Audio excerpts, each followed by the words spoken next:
KPSC ವಿರುದ್ಧ ಹೋರಾಟ ಮಾಡೋದ್ರಿಂದ ಜೆನ್ಯೂನ್ ಕ್ಯಾಂಡಿಡೇಟ್ಸ್ ಅಂದರೆ ಯಾರು ಸ್ವಲ್ಪ ಜನ ಬಡವರು ಸೆಲೆಕ್ಟ್ ಆಗ್ತಾರೆ, ಅವರಿಗೆ ಅನ್ಯಾಯ ಆಗಲ್ವಾ, ಅವ್ರನ್ನ ನೀವು ಪರಿಗಣನೆ ತಗೊಳಲ್ವಾ ಅಂತ ಹೇಳಿ ತುಂಬ ಜನ ಅಂದರೆ ನ್ಯೂಸ್ ಮೀಡಿಯಾದಲ್ಲಿರ್ಬೋದು, ಇಲ್ಲ ಕೆಲವೊಂದು ತುಂಬ ಸೀರಿಯಸ್ ಕ್ಯಾಂಡಿಡೇಟ್ಸ್ ಪಾಸ್ ಆಗಿರೋದ್ರಿಂದ ಅವ್ರ ಬಗ್ಗೆ ನೀವು ಯೋಚನೆ ಮಾಡಲ್ವಾ ಅಂತ ಹೇಳಿ ತುಂಬ ಆರೋಪಗಳು ಬರ್ತಾ ಇದೆ.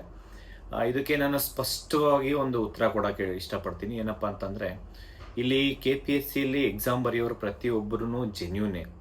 ಆದರೆ ಪರಿಸ್ಥಿತಿ, ಆ ಒಂದು ಏನು ಒತ್ತಡ, KPSCಲಿರೋಂಥ ಮೆಂಬರ್ಸು ಅವರು ಫೋರ್ಸ್ಫುಲಿ ಸ್ಟೂಡೆಂಟ್ಸ್ ಹತ್ರ ದುಡ್ಡು ತೊಗೊತಾರೆ. ಫೋರ್ಸ್ಫುಲಿ ನೀವೇನಂದರೆ ಬೇರೆ ಆಪ್ಷನ್ನೇ ಇಲ್ಲ. ದುಡ್ಡು ಕೊಟ್ಟಿಲ್ಲ ಅಂದರೆ KS ಇಂಟರ್ವ್ಯೂ ಮಾರ್ಕ್ಸ್ ಇರ್ಬೋದು, ಅದರಲ್ಲಿ ಸೆಲೆಕ್ಟೇ ಆಗಲ್ಲ. ಮತ್ತು ಈ ಒಂದು KS ಎಕ್ಸಾಮ್ ಬರೆಯೋರೆಲ್ಲ ಜೆನ್ಯೂನ್ ಇಲ್ಲ. ಏಕೆಂತಂದರೆ KPSC ಎಕ್ಸಾಮ್ ಬರೆಯೋರು ಎಲ್ಲೋ ಫಾರಿನಲ್ಲಿ ಹೋಗಿ ಓದ್ಕೊಂಡು ಏನೋ ಒಂದು ಕೆಲಸ ಮಾಡ್ತಾ ಇರ್ತಾರೆ. ಇಲ್ಲಿ ಅವ್ರ ಅಪ್ಪ ಅಮ್ಮ ಯಾವುದೋ ಒಂದು ಗೌರ್ಮೆಂಟ್ ಜಾಬಲ್ಲಿ ಇರ್ತಾರೆ. ಅವನು ಇಲ್ಲಿ ಡೈರೆಕ್ಟ್ ಎಕ್ಸಾಮ್ಸ್ ಬಂದು ಎಕ್ಸಾಮ್ ಬರೆದ್ರೆ ಅಟೆಂಡ್ ಮಾಡಿದ್ರೆ ಸಾಕು, ಲಿಸ್ಟಲ್ಲಿ ಇರ್ತಾರೆ. ಮತ್ತು ಕೆಲವೊಂದು ಆಫೀಸರ್ಸ್ ಮಕ್ಕಳಷ್ಟೇ ಅವರು ಲಿಸ್ಟಲ್ಲಿ ಇರ್ತಾರೆ. ಮತ್ತು ಕೆಲವೊಂದು ಟಾಪರ್ಸು ಸಡನ್ನಾಗಿ 100 ಮಾರ್ಕ್ಸು 50 ಮಾರ್ಕ್ಸ್ ಡಿಫ್ರೆನ್ಸ್ ಇರುತ್ತೆ ರಿಸಲ್ಟ್ಸ್ ಬಂದಾಗ ನೋಡಿ. ಮತ್ತು KE ಮತ್ತು KPSCಗೆ ಡಿಫ್ರೆನ್ಸ್ ಏನಂದರೆ, ಅಲ್ಲಿ ಇಂಡಿವಿಜುವಲ್ ಸ್ಕೋರ್ ಲಿಸ್ಟ್ ಬಿಡ್ತಾರೆ, ಇಲ್ಲಿ ಇಂಡಿವಿಜುವಲ್ ಸ್ಕೋರ್ ಲಿಸ್ಟ್ ಬಿಡಲ್ಲ. KPSC ಎಲ್ಲ ಐಡೆನ್ ಸಿಕ್ಕು. ಮತ್ತು 16 ಜನ ಮೆಂಬರ್ ಇಲ್ದಿರ KPSCಯಿಂದ ಎಕ್ಸಾಮ್ಸ್ ಕಂಡಕ್ಟ್ ಮಾಡೋಕ್ಕಾಗಲ್ವಾ? ಈ ಒಂದು ಪ್ರಶ್ನೆ ಯಾರು ಧ್ವನಿ ಅಂತಲ್ಲ. ಏಕೆಂದರೆ ಸುಮ್ಮನೆ ಏನೋ ಒಂದು ಲಿಸ್ಟ್ ಬರುತ್ತೆ, 100 ಜನದಲ್ಲಿ ಎಕ್ಸಾಂಪಲ್ ಹೇಳೋದಾದರೆ ಒಂದು 100 ಜನ ಕ್ಯಾಂಡಿಡೇಟ್ಸಲ್ಲಿ ಒಂದು 10-20 ಜನ, ಒಂದು 10% ಇಲ್ಲ 20% 30%, ಮ್ಯಾಕ್ಸಿಮಮ್ 40 to 50%. ಅದು ಏನೋ ತುಂಬ ಸ್ಟ್ರಿಕ್ಟಾಗಿ ಏನಾದರೂ ಒಂದು ಒಳ್ಳೆ ಸೆಕ್ರೆಟ್ರಿ, KPSCಲಿ ಇರೋಂಥ ಸೆಕ್ರೆಟ್ರಿ ಯಾರಾದರೂ ತುಂಬ ಸ್ಟ್ರಿಕ್ಟಾಗಿ ಎಕ್ಸಾಮ್ಸ್ ಕಂಡಕ್ಟ್ ಮಾಡಿದ್ರೆ ಒಂದು ಅಪ್ ಟು ಒಂದು 50% ತನಕ ಜೆನ್ಯೂನ್ ಬರ್ಬೋದು. 50% ತನಕ ಇವರು ಜೆನ್ಯೂನಿಟಿ ಇರಲ್ಲ. ಯಾಕೆಂದರೆ ಬರೀ ದುಡ್ಡು ಕೊಟ್ಟವ್ರಿಗೆ ಲಿಸ್ಟಲ್ಲಿ ಸೇರಿಸ್ತಾರೆ, ಒಂಥರ ಹರಾಜು ಇಡ್ತಾರೆ KPSCಲಿ. ಆ ಪರಿಸ್ಥಿತಿಯಲ್ಲಿ ನೋಡ್ಬೋದು ನೀವು. ಈ ಒಂದು KS ನೋಟಿಫಿಕೇಷನಲ್ಲೂ ಅಷ್ಟೇ ಅನ್ಬೋದು, ಅಂದರೆ ಜೆನ್ಯೂನ್ ಕ್ಯಾಂಡಿಡೇಟ್ಸ್ ಎಕ್ಸಾಮ್ ಬರ್ತಿದ್ದೀವಿ 100%, ಎಲ್ಲ 1158 ಜನನೂ ಜೆನ್ಯೂನ್ ಕ್ಯಾಂಡಿಡೇಟ್ಸೇ. ಮತ್ತು ಒಂದು ಯಾರು 1158 ಜನರಲ್ಲಿ ಎಕ್ಸಾಮ್ ಬರೆದವ್ರು ಜೆನ್ಯೂನ್ ಅಂತ ಏನು ಹೇಳ್ತೀರಾ, ಅದರಲ್ಲಿ ಯಾರು ದುಡ್ಡು ಕೊಡೋಕ್ಕಾಗಲಿಲ್ಲ ನೋಡಿ, ಅವ್ರು ಜೆನ್ಯೂನ್ ಕ್ಯಾಂಡಿಡೇಟ್ಸು. ಯಾರು ಸೆಲೆಕ್ಟ್ ಆಗ್ತಾರೆ ಅವ್ರು ದುಡ್ಡು ಕೊಟ್ಟವರೇ ಮೆಜಾರಿಟಿ ಇರ್ತಾರೆ. ನೀವು ಇವಾಗ ಗೊತ್ತಾಗಲ್ಲ, ರಿಸಲ್ಟ್ಸ್ ಬಂದಮೇಲೆ ಗೊತ್ತಾಗುತ್ತೆ ಎಷ್ಟು ಜೆನ್ಯೂನಿಟಿ ಇದೆ ಅಂತದ್ರಲ್ಲಿ. ಈ ಒಂದು ಇಂಟರ್ವ್ಯೂ ಮಾರ್ಕ್ಸ್ ಇಲ್ದಿರ ರಿಸಲ್ಟ್ಸ್ ಬಿಡೋಕ್ಕಾಗಲ್ವಾ? ವಿತೌಟ್ ಇಂಟರ್ವ್ಯೂ ಎಕ್ಸಾಮ್ಸ್ ಕಂಡಕ್ಟ್ ಮಾಡೋಕ್ಕಾಗಲ್ವಾ? ಇವರು ಇಂಟರ್ವ್ಯೂ ಮಾರ್ಕ್ಸ್ ಯಾಕೆ ಇಡಬೇಕು? 250 ಇತ್ತು, ಅದನ್ನು ನಾವೇ ಲಾಸ್ಟ್ BJP ಸರ್ಕಾರ ಇದ್ದಾಗ 25 ಮಾರ್ಕ್ಸಿಗೆ ತೊಗೊಂಬಂದ್ವಿ. ಇವನ್ PWD ಇದು ಅಷ್ಟೇ. ಆ 25 ಮಾರ್ಕ್ಸಲ್ಲಿ ಮಿನಿಮಮ್ 10 ಕೊಡಬೇಕು, ಮ್ಯಾಕ್ಸಿಮಮ್ 20 ಕೊಡಬೇಕು. ಈ 10 ಮಾರ್ಕ್ಸಲ್ಲಿ ಏನು ಅಂದರೆ 25 ಮಾರ್ಕ್ಸಲ್ಲಿ ಏನು ಡಿಫ್ರೆನ್ಸ್ ಆಗುತ್ತೆ ಅಂತ ಹೇಳ್ತೀರಾ? ಇಲ್ಲ. ಯಾರು ದುಡ್ಡು ಕೊಡಲ್ವೋ ಅವರಿಗೆ ಲೆಸ್ ದೆನ್ 10 ಮಾರ್ಕ್ಸು. ಯಾರು ದುಡ್ಡು ಕೊಡ್ತಾರೆ 25 ಔಟ್ ಆಫ್ 25 ಮಾರ್ಕ್ಸು. ಈ ರೀತಿ KPSCಲಿ ಡಿಸ್ಕ್ರಿಮಿನೇಷನ್ ಆಯ್ತು ಅಂತಂದರೆ ಒಂದು ಮಾರ್ಕ್ಸ್ 0.125 ಮಾರ್ಕ್ಸ್ ಇಲ್ಲ 0.1 ಮಾರ್ಕ್ಸಲ್ಲೂ ಲಿಸ್ಟಿಂದ ಆಚೆ ಹೋಗ್ತಾರೆ. ಯಾಕೆ ಇವರು ಪ್ರಿಲಿಮ್ಸ್ ಮಾರ್ಕ್ಸ್ ಇಂಡಿವಿಜುವಲ್ ಬಿಡಬಾರ್ದು, ಇಂಡಿವಿಜುವಲ್ ಸ್ಕೋರ್ ಲಿಸ್ಟ್ ಬಿಡಬಾರ್ದು? ಯಾಕೆ ಮೇನ್ಸ್ ಇಂಡಿವಿಜುವಲ್ ಸ್ಕೋರ್ ಲಿಸ್ಟ್ ಬಿಡಬಾರ್ದು? ಇಂಡಿವಿಜುವಲ್ ಸ್ಕೋರ್ ಲಿಸ್ಟ್ ಮೇನ್ಸ್ ಬಿಡಲಿ, ಅದರಲ್ಲಿ ಮೆಜಾರಿಟಿ ಯಾರ್ದಿದೆ ಅದರಲ್ಲಿ ಫೈನಲ್ ಲಿಸ್ಟ್ ಬಿಡಲಿ. KSದು ವೆಟರ್ನರಿ ಆಫೀಸರ್ದು 329 ಜನ ಕ್ಯಾಂಡಿಡೇಟ್ಸು, ಅದರಲ್ಲಿ ಇದ್ದಾರೆ ಜೆನ್ಯೂನ್ ಕ್ಯಾಂಡಿಡೇಟ್ಸ್ ಇಲ್ಲ ಅಂತ ಇಲ್ಲ. ಎಷ್ಟು ಜನ ಜೆನ್ಯೂನ್ ಕ್ಯಾಂಡಿಡೇಟ್ಸ್ ಇದ್ದಾರೆ ಇಲ್ಲ ಅನ್ನೋದಕ್ಕೆ ನೀವು ಅದರಲ್ಲಿ ಏನು ಎಕ್ಸಾಮ್ಸ್ ಬರೆದಿರ್ತೀರಲ್ಲ, ಬಡವರು ಯಾರು ಶ್ರೀಮಂತರು ಯಾರು, ಬಡವರು ಎಷ್ಟು ಜನ ಸೆಲೆಕ್ಟ್ ಆಗಿದ್ದಾರೆ, ಮತ್ತು ವಿತೌಟ್ ಎಕ್ಸಾಮ್ ಪ್ರಿಪ್ರೇಷನ್ ಆಗದಿರಾ ಡೈರೆಕ್ಟ್ ದುಡ್ಡು ಕೊಟ್ಟು ಎಷ್ಟು ಜನ ಪಾಸ್ ಆಗಿದ್ದಾರೆ, ಮತ್ತು ಈ ಒಂದು KPSC ಅಂದರೆ ಸಂಬಂಧಿಕರು ಇರ್ಬೋದು, ಏಜೆಂಟ್ ಥ್ರೂ, ಅಧಿಕಾರಿಗಳ ಥ್ರೂ, ಇವ್ರನ್ನೆಲ್ಲ ಕಾಂಟ್ಯಾಕ್ಟ್ ಮಾಡಿ ಎಷ್ಟು ಜನ ಪಾಸ್ ಆಗಿದ್ದಾರೆ.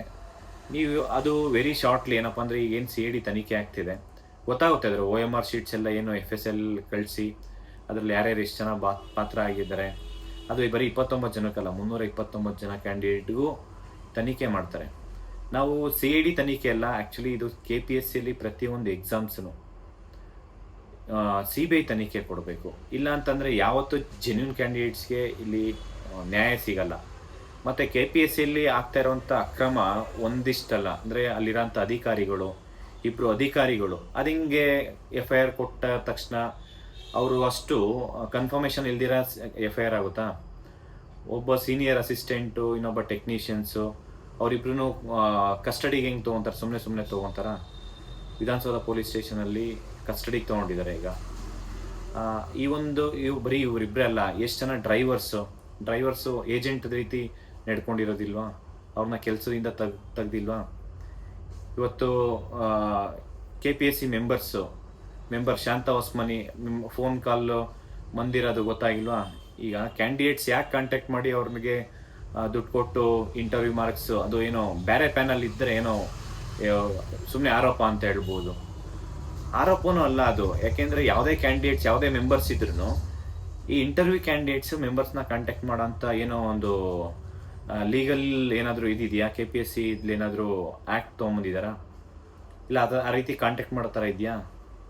KPSC ಮೆಂಬರ್ಸ್ನ ಕಾಂಟ್ಯಾಕ್ಟ್ ಮಾಡಿಕೊಂಡು ಸೇಮ್ ಪ್ಯಾನಲ್ಗೆ ಇಂಟರ್ವ್ಯೂ ಮಾಡಿಕೊಂಡು ಇಷ್ಟ ಬಂದಷ್ಟು ಮಾರ್ಕ್ಸ್ ಕೊಟ್ಟು ಇಷ್ಟ ಬಂದಷ್ಟು ದುಡ್ಡು ಇಸ್ಕೊಂಡು ಸೆಲೆಕ್ಟ್ ಮಾಡ್ತಾರಂತಂದರೆ ಈ ಪ್ರಾಮಾಣಿಕವಾಗಿ ಊಟ ತಿಂಡಿ ನೀರು ಎಲ್ಲ ಬಿಟ್ಟು ಒಂದು ಏನು ಮೋಸ್ಟ್ ಪ್ರೊಡಕ್ಟಿವ್ ಇಯರ್ ಒಂದು 20 to 30 ಇಯರ್ಸ್ ಎಲ್ಲನೂ ಸ್ಯಾಕ್ರಿಫೈಸ್ ಮಾಡಿ ಮನೆ ಮಠ ಎಲ್ಲ ಯಾವುದೋ ಮದುವೆ ಊರಲ್ಲಿರೋ ಫಂಕ್ಷನ್ಸ್ ಯಾವುದಕ್ಕೂ ಹೋಗದೆ ಒಂದು ಪ್ರಾಮಾಣಿಕವಾಗಿ ಊರಿಗೆ ಹೋಗ್ದಿರಾ, ಸಂಬಂಧಿಕರು ನೋಡ್ದಿರಾ, ಫ್ರೆಂಡ್ಸ್ ನೋಡ್ದಿರಾ, ಒಂದು ಎಂಜಾಯ್ಮೆಂಟ್ ಇಲ್ದಿರಾ, ಲೈಬ್ರರಿಲಿ ಕೂತ್ಕೊಂಡು 24/7 ಓದಿ ಓದಿ ಓದಿ ಓದಿ ವಯಸ್ಸಾಗ್ತಾ ಇದೆ ಹೊರತು ಕೆಲಸ ಸಿಗ್ತಾ ಇಲ್ಲ. ಈ ಕೆಲಸ ಸಿಗಬೇಕು ಅಂತಂದ್ರೆ ಯಾರಿಗೆ ಸಿಗ್ತಾ ಇದೆ ಅಂತಂದರೆ ಯಾರ ಅಪ್ಪ ಅಮ್ಮ ದುಡಿತಾ ಇದ್ದಾರೆ, ಚೆನ್ನಾಗಿ ಅಧಿಕಾರಿಗಳಿದ್ದಾರೆ, ದುಡ್ಡಿದೆ, ಅವ್ರು ಮಾತ್ರ ಕೆಲಸ ತೊಗೊಳೋದು. ಈ ಒಂದು ಗೌರ್ಮೆಂಟ್ ಏನೋ ಪ್ರತಿ ವರ್ಷ ನೋಟಿಫಿಕೇಶನ್ ಮಾಡ್ತಾರಾ? ಪ್ರತಿ ವರ್ಷ ಯಾವುದೋ ನೋಟಿಫಿಕೇಶನ್ ಯಾವ ಡಿಪಾರ್ಟ್ಮೆಂಟಿಂದನೂ ಮಾಡಲ್ಲ. 5 ವರ್ಷಕ್ಕೆ 10 ವರ್ಷಕ್ಕೆ ಒಂದು ನೋಟಿಫಿಕೇಶನ್ ಆಗುತ್ತೆ. ಆ ಒಂದು ನೋಟಿಫಿಕೇಷನಲ್ಲಿ ದುಡ್ಡು ಕೊಟ್ಟರೆ ಈ ಕೆಲಸ ಸಿಗುತ್ತೆ. ಒಂದು ಪೊಲೀಸ್ ನೋಟಿಫಿಕೇಶನ್ ಅಷ್ಟೇ ಸುಮಾರು 3-4 ವರ್ಷ 4-5 ವರ್ಷ ಆದಮೇಲೆ ನೋಟಿಫಿಕೇಶನ್ ಆಯಿತು. ಏಜ್ ರಿಲ್ಯಾಕ್ಸೇಷನ್ ಮಾಡಿಸ್ಬೇಕು, ನೋಟಿಫಿಕೇಶನ್ ಮಾಡಿಸ್ಬೇಕು ಅಂತಂದರೆ ಎಷ್ಟು ದೊಡ್ಡ ಮಟ್ಟಕ್ಕೆ ಹೋರಾಟ ಮಾಡಬೇಕು. ಹೋರಾಟ ಮಾಡಿದ್ದಾದಮೇಲೆ ಇಲ್ಲಿ ನೋಟಿಫಿಕೇಶನ್ಗೆ ಅಪ್ಲಿಕೇಶನ್ಸ್ ಹಾಕಿ ಕಷ್ಟಪಟ್ಟು ಅಲ್ಲಿ ಇಲ್ಲಿ ದುಡ್ದು ಗಾರೆ ಕೆಲಸನೋ ಎಲ್ಲ ಒಂದು ಹೋಟೆಲ್ ಕೆಲಸ ಮಾಡೋದು, ಗಿಗ್ ವರ್ಕರ್ಸ್ ಆಗಿ ಕೆಲಸ ಮಾಡಿಕೊಂಡು ಪಾರ್ಟ್ ಟೈಮಲ್ಲಿ ಕೆಲಸ ಮಾಡಿಕೊಂಡು ಒಂದು ಏನು ಕ್ಯಾಟ್ರಿಂಗ್ ಕೆಲಸ ಮಾಡಿಕೊಂಡು ಸ್ಯಾಟರ್ಡೆ ಸಂಡೇ ವೀಕ್ಲಿ 2-3 ದಿನ ಆ ಫೀಸ್ಗೆ ದುಡ್ಡು ಹಂಚ್ಕೊಂಡು ಓದೋದಕ್ಕಾಗ್ದಿರಾ, ಈ ಕಡೆ ಏನೋ ಒಂದು ಬೇರೆ ಕೆಲಸ ಮಾಡೋಕ್ಕಾಗ್ದಿರಾ ಅಪ್ಲಿಕೇಶನ್ ಫೀಸ್ ಹಾಕಿ ತಿರ್ಗಾ ಮತ್ತೆ ಅದಕ್ಕೆ ಸ್ಟಡಿ ಮಾಡ್ಕೊಂಡು ಹೋಗಿ ಎಕ್ಸಾಮ್ ಬರಿತೀನಿ ಅಂತಂದರೆ ಕ್ವಶನ್ ಪೇಪರಲ್ಲಿ ಏನೋ ಅಂದರೆ ಕೊಡೋವಂಥ ಕ್ವಶನ್ಸ್ ಪೇಪರ್ಗೂ ಮತ್ತು ಆನ್ಸರ್ ಶೀಟ್ಸ್ಗೂ ಡಿಫ್ರೆನ್ಸ್ ಇರಲ್ಲ. OMR ಶೀಟ್ಸ್ ಎಷ್ಟೋ ಸೆಂಟರಲ್ಲಿ ಇವತ್ತು ಒಂದು 5 ನಿಮಿಷ ಲೇಟಾಗಿ ಹೋದರೆ ಸೇರಿಸಲ್ಲ. ಪೊಲೀಸ್ ಕಾನ್ಸ್ಟೇಬಲ್ ಎಕ್ಸಾಮ್ಸ್ಗೂ ಸುಮಾರು ಅರ್ಧ ಗಂಟೆ 1 ಗಂಟೆ ಲೇಟಾಗಿ ಕೊಟ್ಟಿದ್ದಾರೆ. ಯಾವುದ್ರ ಬಗ್ಗೆ ಏನೂ ಇದೇ ಇಲ್ಲ, ಏನಾಗಿದೆ, ಯಾಕೆ ಲೇಟ್ ಆಯಿತು, ಕ್ವಶನ್ ಪೇಪರ್ ಲೀಕ್ ಆಯಿತಾ, ಅದ್ರ ಬಗ್ಗೆ ಏನು ಮಾಹಿತಿನೇ ಕೊಡಲ್ಲ. ಪ್ರತಿಯೊಂದು ಎಕ್ಸಾಮ್ಸಲ್ಲೂ ಅಷ್ಟೇ, ಯಾವುದೇ ಆಗಲಿ KE ಆಗಿರ್ಬೋದು, KPSC ಆಗಿರ್ಬೋದು, ಒಂದು ಅಕೌಂಟಬಿಲಿಟಿ, ಒಂದು ಟ್ರಾನ್ಸ್ಪರೆನ್ಸಿ ಇರಬೇಕು. ಟ್ರಾನ್ಸ್ಪರೆನ್ಸಿ ಇಲ್ಲಿವರೆಗೂ KPSCಲಿ ಯಾವ ಎಕ್ಸಾಮಲ್ಲಿ ಟ್ರಾನ್ಸ್ಪರೆನ್ಸಿ ಇದೆ? ದಯವಿಟ್ಟು ಪ್ರತಿಯೊಬ್ಬರು ಹುಡುಗರು ಆಸ್ಪಿರೆಂಟ್ಸು ಓದ್ತಾ ಇರೋಂಥವ್ರು KPSCಗೆ ಮತ್ತು ಸರ್ಕಾರಕ್ಕೆ, KE ಆಗಿರ್ಬೋದು, ಅಧಿಕಾರಿಗಳು ಇರ್ಬೋದು, ಪ್ರಶ್ನೆ ಮಾಡಿ. ನಮ್ಮ ಒಂದು ಡೆಮೋಕ್ರೆಸಿಲಿ ನೀವು ಎಲ್ಲಿವರೆಗೂ ಪ್ರಶ್ನೆ ಮಾಡಲ್ಲ, ಎಲ್ಲಿವರೆಗೂ ನೀವು ಅಕೌಂಟಬಿಲಿಟಿ ಟ್ರಾನ್ಸ್ಪರೆನ್ಸಿ ಕೇಳಲ್ಲ, ಅಲ್ಲಿವರೆಗೂ ನಮ್ಮ ಸಿಸ್ಟಮ್ ವರ್ಕ್ ಆಗಲ್ಲ. ಅಂದರೆ ಯಾರು ದುಡ್ಡಿರುತ್ತೆ ಅವ್ರಿಗಷ್ಟೇ ಕೆಲಸ ಸಿಗೋಂಥದ್ದು. ನೀವು ಕಂಫರ್ಟ್ ಝೋನಲ್ಲಿ ಎಷ್ಟು ದಿನ ಅಂತ ಓದೋಕ್ಕಾಗುತ್ತೆ ಹೇಳಿ ಲೈಬ್ರರಿಲಿ ಕೂತ್ಕೊಂಡು?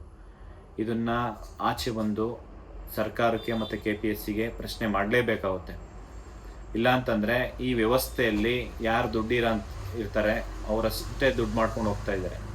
ಇವತ್ತು KPSCಲಿ ಎಕ್ಸಾಂಪಲ್ ತಗೊಳ್ಳಿ, 16 ಜನ ಮೆಂಬರ್ ಅವಶ್ಯಕತೆ ಇದೆಯಾ? ಒಂದೊಂದು ಮೆಂಬರ್ 5, 10, 20 ಕೋಟಿ ದುಡ್ಡು ಕೊಟ್ಟು ಬರ್ತಾರೆ ರಾಜಕೀಯ ವ್ಯಕ್ತಿಗಳಿಗೆ.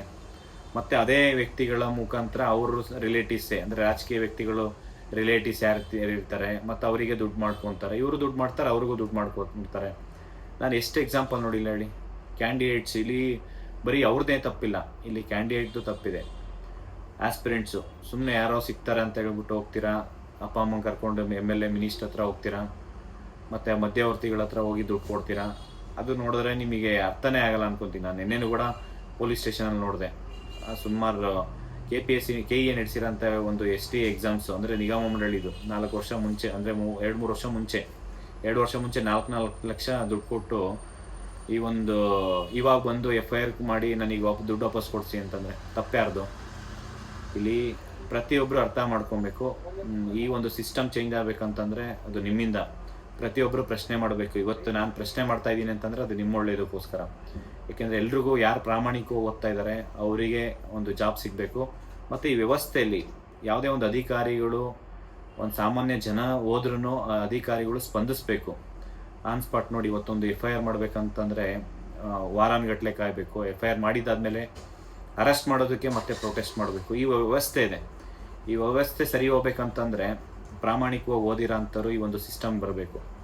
ಪ್ರಾಮಾಣಿಕವಾಗಿ ಯಾರು ಕಷ್ಟಪಟ್ಟು ಓದ್ತಾ ಇದ್ದಾರೆ ಅಂಥವ್ರು ಈ ಒಂದು ಸಿಸ್ಟಮ್ ಒಳಗಡೆ ಸೇರಿಕೊಂಡು ಈ ಸಿಸ್ಟಮ್ ಸರಿಪಡಿಸ್ತೀನಿ ಅಂತಂದರೆ ಬರೀ ನೀವೆಲ್ಲ ರಾಜಕೀಯ ಹಿತಾಸಕ್ತಿನೂ ಬೇಕಾಗುತ್ತೆ. ರಾಜಕೀಯದಲ್ಲಿರೋಂಥ ವ್ಯಕ್ತಿಗಳು ಅಷ್ಟೇ, ಅವರು ಯಾರಿಗೆ ಬೇಕೋ ಅವರಿಗೆ ದುಡ್ಡು ಕೊಟ್ಟವ್ರಿಗೆ ಅಧಿಕಾರಿಗಳನ್ನ ಟ್ರಾನ್ಸ್ಫರ್ ಮಾಡಿಸ್ಕೊಂಡು ಬೇಕಾದವ್ರ ಅಧಿಕಾರಿಗಳನ್ನ ಹಾಕ್ಕೊಂಡು ಬೇಕಾಗಿರೋಂಥ ಕೆಲಸ ಮಾಡಿಸ್ಕೊತಾರೆ. ಹಂಗಾಗಿ ಒಂದು ವ್ಯವಸ್ಥೆ ಸರಿಯಾಗಬೇಕಂತಂದರೆ ಏನು ದುಡ್ಡು ಕೊಡ್ದಿರ ಪ್ರಾಮಾಣಿಕವಾಗಿ ಓದಿರೋಂಥವ್ರು ವ್ಯವಸ್ಥೆ ಒಳಗಡೆ ಬರಬೇಕು. ಮತ್ತು ರಾಜಕೀಯ ವ್ಯಕ್ತಿಗಳು ಚೇಂಜಸ್ ಆಗಬೇಕು. ಎಲ್ಲರೂ ಒಗ್ಗಟ್ಟಾಗಿ ಈ ಒಂದು KPSCನ ಒಂದು ರೀಫಾರ್ಮ್ ಮಾಡಿಸ್ಬೇಕಾಗುತ್ತೆ. ಆದಷ್ಟು ಬೇಗ ಈ ಒಂದು ಸಿಸ್ಟಮ್ನ ಯಾರೆಲ್ಲ ಕಷ್ಟಪಟ್ಟು ಓದ್ತಾ ಇದ್ದಾರೆ ಅಂಥವ್ರಿಗೆ ಕೆಲಸ ಸಿಗಬೇಕು. ಮತ್ತು ಏನು ಒಂದು ಜೆನ್ಯೂನ್ ಕ್ಯಾಂಡಿಡೇಟ್ಸ್ ಅಂತ ಏನು ಕೇಳ್ತಿದ್ದೀವಿ, ಆ ಜೆನ್ಯೂನ್ ಕ್ಯಾಂಡಿಡೇಟ್ಸ್ಗೆ ಎಲ್ಲರಿಗೂ ನ್ಯಾಯ ಕೊಡಿಸೋಂಥ ಕೆಲಸ ನಾವು ಮಾಡೋಣ. ನಿಮಗೆ ಯಾವ ರೀತಿ ಸಪೋರ್ಟ್ ಮಾಡೋಕ್ಕಾಗುತ್ತೋ ಆ ರೀತಿ ಕೆಲಸ ನಾವು ಮಾಡೋಣ. ಮತ್ತು ಏನೋ ಒಂದು KPSCಲಿ ನಾವು ನೋಡಿರ್ಬೋದು 1:3 ಲಿಸ್ಟಲ್ಲಿ ತನಕ ಬರ್ತೀರಾ. ಪ್ರಾಮಾಣಿಕವಾಗಿ ದುಡ್ಡು ಕೊಟ್ಟವ್ರು ಮಾತ್ರ ಫೈನಲ್ ಲಿಸ್ಟಿಗೆ ಹೋಗ್ತಾರೆ. ಅದು ಬಿಟ್ಟರೆ ಬೇರೆ ಯಾರಿಗೂ ಕೆಲಸನೇ ಸಿಗಲ್ಲ. ಆ ಥರ KPSC ರೀಫಾರ್ಮ್ಸ್ ಆಗಬೇಕಂತಂದರೆ ಒಂದು ನೀಟಾಗಿ ಒಂದು ಬಿಲ್ ತೊಗೊಂಬಂದು ಆ್ಯಕ್ಟ್ ಮಾಡಬೇಕು. ಅಂದರೆ ಆಸ್ಪಿರೆಂಟ್ಸ್ ಏನು ಬೇಕೋ ಅದನ್ನು KPSC ಅದನ್ನು ಇಂಪ್ಲಿಮೆಂಟ್ ಮಾಡಬೇಕು. ಮತ್ತು ಈಗಿರೋಂಥ ಒಂದು ಅಷ್ಟು ಜನ KPSC ಮೆಂಬರ್ಸು ರಾಜೀನಾಮೆ ಕೊಡಬೇಕು. KPSCಲಿರೋಂಥ ಅಷ್ಟು ಜನ ಮೆಂಬರ್ಸು ಮತ್ತು KPSCಲಿರುವಂಥ ಅಷ್ಟು ಜನ ಸಿಬ್ಬಂದಿ ಎಕ್ಸೆಪ್ಟ್ KPSC ಸೆಕ್ರೆಟ್ರಿ ಜ್ಯೋತಿ ಮೇಡಮ್ ಬಿಟ್ಟರೆ ಮಿಕ್ಕಿದ್ದವ್ರು ಎಲ್ಲ ಸಿಬ್ಬಂದಿ ಇನ್ಕ್ಲೂಡಿಂಗ್ ಅಲ್ಲಿ ಅಟೆಂಡರ್ ಇರ್ಬೋದು, ವಾಚ್ಮೆನ್ ಸಮೇತ ಎಲ್ರಿಗೂ ಟ್ರಾನ್ಸ್ಫರ್ ಆಗಬೇಕು. ಅದನ್ನು ಎಲ್ರಿಗೂ ಟ್ರಾನ್ಸ್ಫರ್ ಆಗಿ ಆ ಒಂದು KPSCಲಿರೋಂಥ ಮೆಂಬರ್ಸ್ ಪ್ರತಿ ಒಬ್ಬರೂ ರಾಜೀನಾಮೆ ಕೊಟ್ಟಾಗ ಮಾತ್ರ KPSC ಸುಧಾರಣೆ ಆಗುತ್ತೆ. ಇಲ್ಲ ಅಂತಂದರೆ ಈ ವ್ಯವಸ್ಥೆ ಮಾತ್ರ ಯಾವುದೇ ಕಾರಣಕ್ಕೂ ಸರಿ ಹೋಗಲ್ಲ. ಇವತ್ತು ಸ್ವಲ್ಪ ದಿನ ಅಷ್ಟೇ ನಾವು ಹೋರಾಟ ಮಾಡ್ತಾಯಿದ್ದೀವಿ, ಇಲ್ಲ ಏನೋ ನಮ್ಮ ಭಯಕ್ಕೇನೋ ಸ್ವಲ್ಪ ಒಂದೆರಡು ನೋಟಿಫಿಕೇಷನ್ಸ್ ಸ್ವಲ್ಪ ಮತ್ತೆ ಅದೇ ಯಥಾಸ್ಥಿತಿ ಆಗುತ್ತೆ. ಯಾವುದಾದ್ರೂ ಒಂದು ರೀತಿಯಲ್ಲಿ ಈ ಒಂದು ಭ್ರಷ್ಟಾಚಾರ ಆಗುತ್ತೆ. ಮತ್ತು KPSCಯಲ್ಲಿ ಟ್ರಾನ್ಸ್ಪರೆನ್ಸಿ ಮತ್ತು ಅಕೌಂಟಬಿಲಿಟಿ ಯಾರಿಗಾದ್ರೂ ಒಬ್ಬರಿಗೆ ಕೊಡಬೇಕು. ಅಲ್ಲಿ ಒಬ್ಬರು ಎಕ್ಸಾಮಿನೇಷನ್ ಕಂಟ್ರೋಲರ್ ಇರ್ತಾರೆ, ಎಲ್ಲ ವರ್ಕು ಅವ್ರದ್ದೇ ಅಲ್ಲೇ ಇರುತ್ತೆ. ಎಲ್ಲ ಒಂದು ಏನು ಕಂಟ್ರೋಲರ್ ಎಕ್ಸಾಮಿನೇಷನ್ ಇರ್ಬೋದು, ಈ ಒಂದು KPSC ಸೆಕ್ರೆಟ್ರಿ ಆಲ್ಮೋಸ್ಟ್ ಎಲ್ಲ ಒಂದು ಪವರ್ ಏನಪ್ಪ ಅಂತಂದರೆ ಒಬ್ರಿಗಿರಬೇಕು. ಆ ರೀತಿ ಸರ್ಕಾರ ಥಿಂಕ್ ಮಾಡಿ ಸ್ವಲ್ಪ ಚೇಂಜಸ್ ಅಂತೂ ತೊಗೊಂಬರ್ಬೇಕಾಗುತ್ತೆ KPSCಲಿ. ಹಂಗೆ ತೊಗೊಂಬಂದಾಗೆ ಏನಾದರೂ ಚೇಂಜಸ್ ಆಗುತ್ತೆ. ಇಲ್ಲ ಅಂತಂದರೆ ಬರೀ ಭ್ರಷ್ಟರ ಪಾಲಾಗ್ಬಿಡುತ್ತೆ. ಇದನ್ನು ಆದಷ್ಟು ಬೇಗ ಎಲ್ಲರೂ ಸೇರಿ ಹೋರಾಟ ಮಾಡಿ ಇದನ್ನು ಸರಿಪಡಿಸೋಣ. ಎಲ್ರಿಗೂ ಒಳ್ಳೆಯದಾಗಲಿ. Thank you so much.